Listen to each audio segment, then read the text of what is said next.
As a woodworker, you absolutely need to be building Christmas trees like this one. I promise you these are gonna sell out.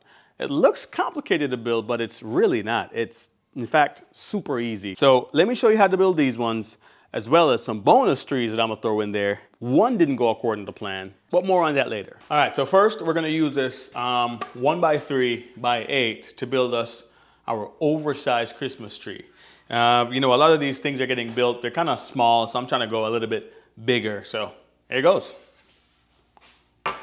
First, I'm gonna grab this random scrap and I'm gonna cut it down to 10 inches. And the reason why I'm doing that is because my miter saw, the tape measure on my miter saw, it don't start until around like 13 1/4. So I'm just gonna cut this down to 10 inches so I can use this as my spacer to help me cut the actual sizes that I want. It probably don't make sense to you right now, but in a minute it will. Yeah, I would say this is right on the money, right under 10. Now, we're gonna turn our miter saw to 30 degrees. So instead of going 12 inches on the pieces, I ended up having to go with 11 inches simply because my back fence on my miter station my miter saw isn't, you know, longer than 12 inches. If it was say 14 inches, I'd be able to fit the spacer or the stop block piece right here, but it's fine. We'll just, our tree will be slightly shorter. That's okay. To start us off, notice we have a, you know, pretty much a flat edge right here. I'm gonna make a 30-degree cut right across here to start us off with, and then I'll use it up against the fence to make the cuts. That's a lot of dust, bro.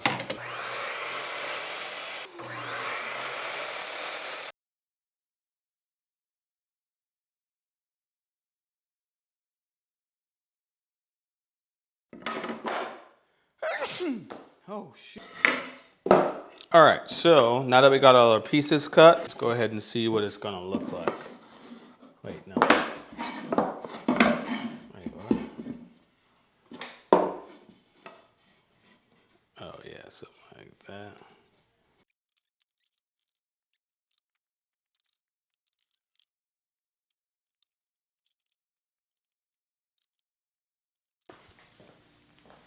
Hey, so I don't know what kind of math I was doing because,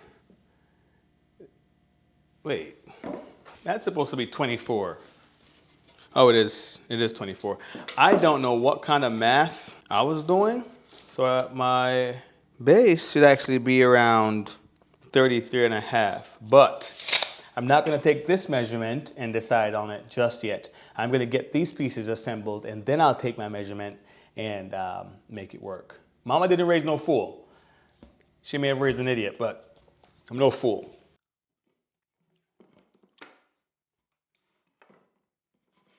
I'll be using some 1-inch brad nails to get these in.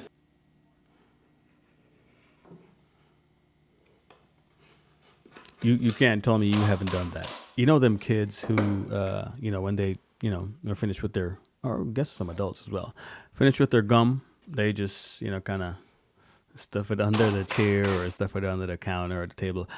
Just so you know, I've never done that. I've just heard about it.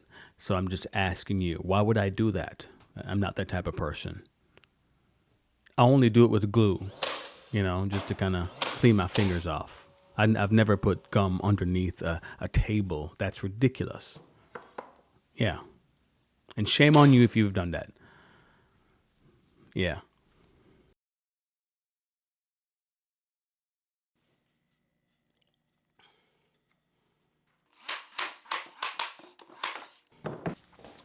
Okay, so this is not even close to my finest work, but you know, it is what it is. It is what it is. But guess what? I have 2 more chances to redeem myself. All right, guys, let's make our first Christmas tree because, you know, we're not going to talk about that one that we made a while ago. Let's make another Christmas tree. We're going to use 2x4 this time. I'm setting my stop block to 45 inches.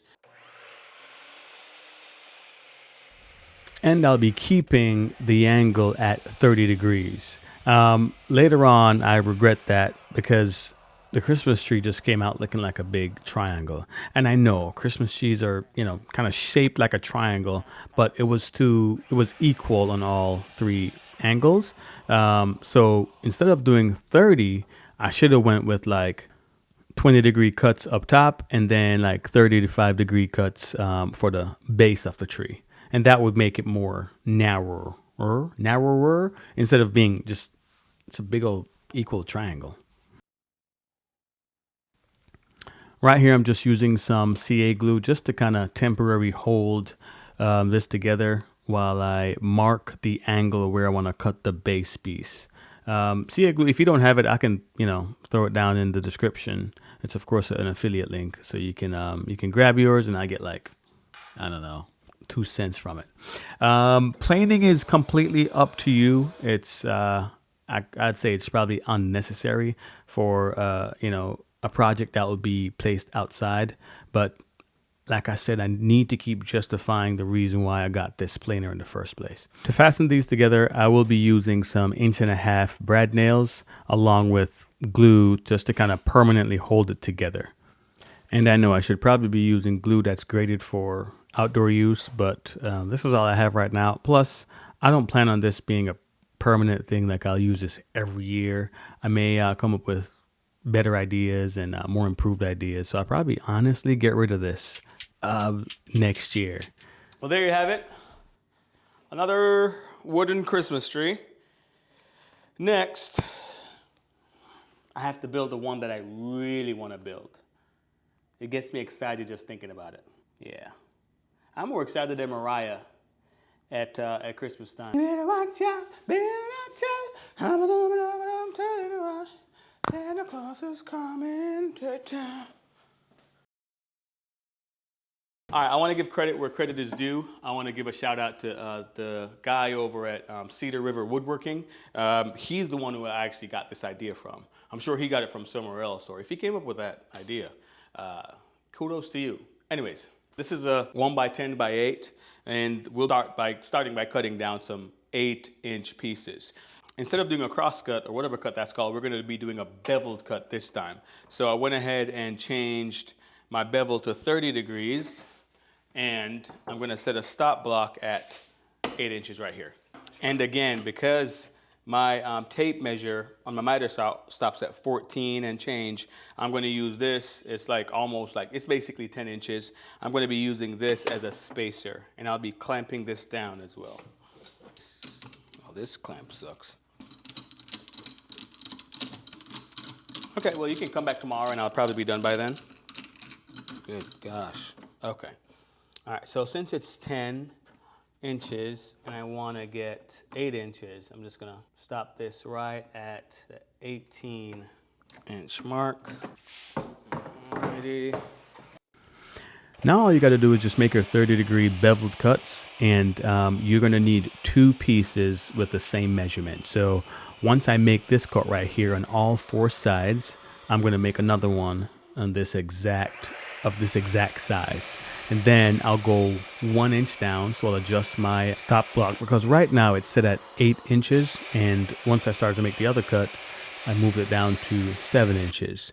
And then I'll just kind of do that until I get down to the, the sketchy parts, where your finger is getting a little bit too close to the blade. Yeah. Then I move over to the table saw. I've seen some other guys build it, and they make all those cuts using their miter saw. More power to them. I can't do that, because actually on this cut, it kind of had some kickback right here, which could have ended badly, but it didn't. So the cuts are getting kind of sketchy on the miter saw station, so I decided to whip it right over to the table saw and make the remainder of cuts, because I like my fingers, all 10 of them. I mean, the pinky is kind of annoying, but I would like to keep them all. So we're going to switch over to this bad boy and take care of the rest.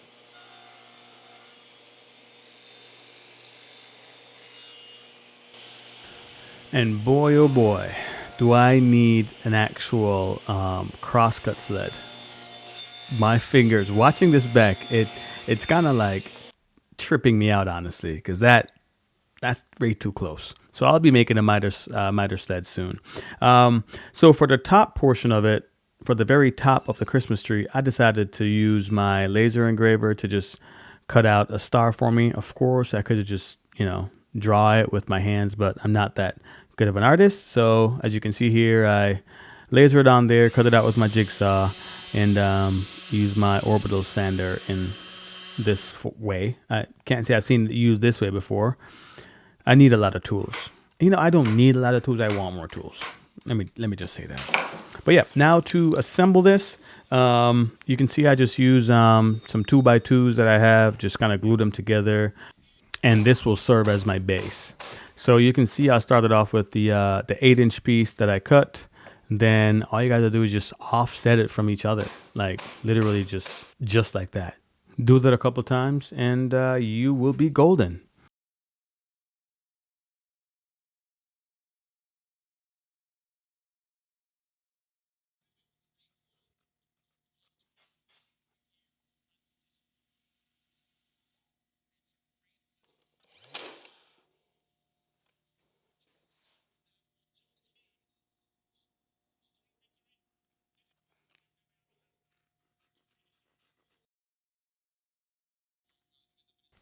And there you have it, a wooden Christmas tree.